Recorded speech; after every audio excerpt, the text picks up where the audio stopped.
Good day, ma'am. This is Edelyn Manas, and this is my commentary vlog about what you've sent to us. And here is my answer for number 1.1. Number 1.1. The enduring influence of foreign cultures have left an indelible imprint on Philippine soil that cannot be washed away. This influence have seeped into the bedrock of culture and in time transformed the Filipino into something truly unique. So, what I understand, the influence of foreign cultures in the Philippines is undeniable.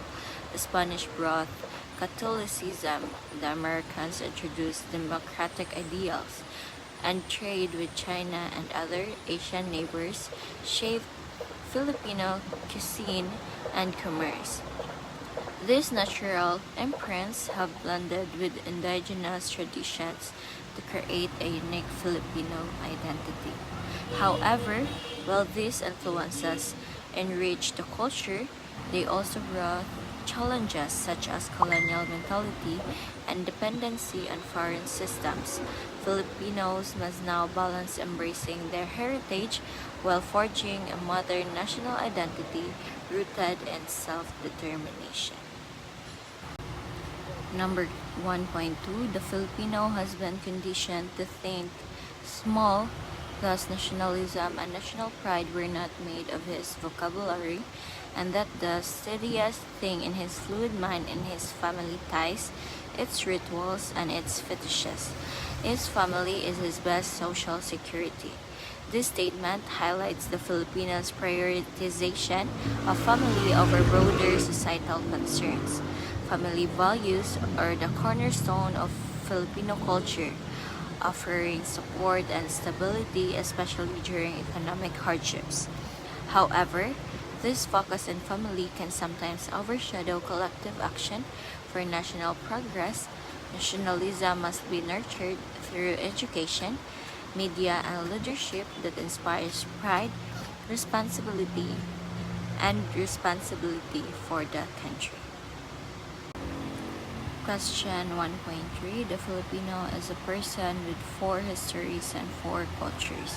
So, Filipinos indeed carry the legacies of pre-colonial, Spanish, American, and modern histories, alongside indigenous, Asian, European, and American cultural influences. This layering of histories and cultures has made Filipinos adaptable and resilient but can also create identity confusion. It's crucial to teach younger generations to value all these influences while celebrating their unique Filipino heritage. Number 2, the readings on Philippine society before and during the Spanish period highlight the complexity of pre-colonial society with its diverse communities and advanced systems of governance. However, they sometimes romanticize these societies, overlooking internal inequalities. During Spanish colonization, significant cultural shifts occurred, such as the spread of Christianity and European influences. But the negative impacts like exploitation and cultural destruction are often underemphasized. While the readings recognize the adaptive nature of Filipino society, showing how local leaders navigated Spanish control, they sometimes oversimplify the degree of resistance or collaboration. The economic effects like forced labor and inequality are often glossed over, while the role of Catholic Church in both oppression and community building is only partially addressed. Overall, the readings provide valuable insights but could better explore the full complexities of colonization, especially the long-term negative effects on local populations. Number 3.1. Cultural transformation, bringing out the best in the Filipino. So the strengths, this reading emphasizes the resilience and adaptability of Filipino culture, highlighting the positive aspects of cultural transformation. It portrays the Filipinos' ability to blend various influences while retaining a strong sense of identity. Weaknesses: the reading tends to focus on the idealized aspects of Filipino cultural adaptation, sometimes overlooking the negative consequences of colonization and the challenges of preserving traditional values in a globalized world. Number 3.2, fighting the war against forgetting. So the strength of it, this piece advocates for the importance of historical memory and the need to preserve Filipino heritage in the face of globalization and cultural erasure. It underscores the significance of remembering historical struggles to maintain cultural identity.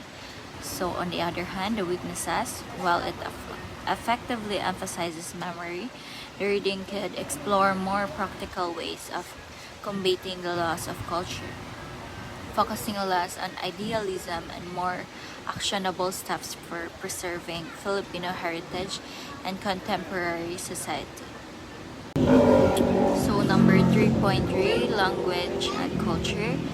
The strands or the reading highlights the strong connection between language and identity, illustrating how language shapes cultural understanding and communication. So it emphasizes the role of language in preserving Filipino culture.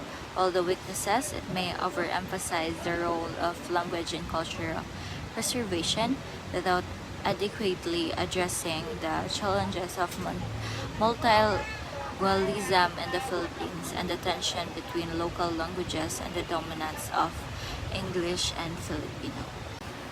So my answer to number 4 is the feelings and assessment of Pedro Paterno, Pack of Biak na Bato.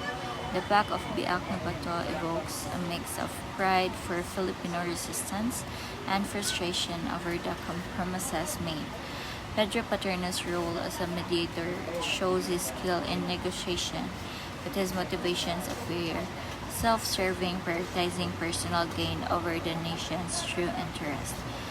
So, number 5, Moro Wars, Cesar Adab Mahul. Mahul represents the Moro Wars as a struggle rooted in colonial exploitation, religious conflict, and resistance to cultural domination. The wars highlight the Moro people's determination to preserve their identity and autonomy. The next one is the solutions to Moro-Christian conflict. To end the conflict, it promote interfaith dialogues, invest in education and economic opportunities in Mindanao, and respect the unique culture of the Moro people while fostering inclusivity and equality. So the last one is the federalizing the Philippines. So federalism could address regional inequalities by empowering local governments, but it risks exacerbating corruption and weakening national unity if not properly implemented. So strengthening governance and system first is essential before transitioning to federalism. So that was the end of my commentary vlog, ma'am. Thank you for listening, and I hope you are doing okay.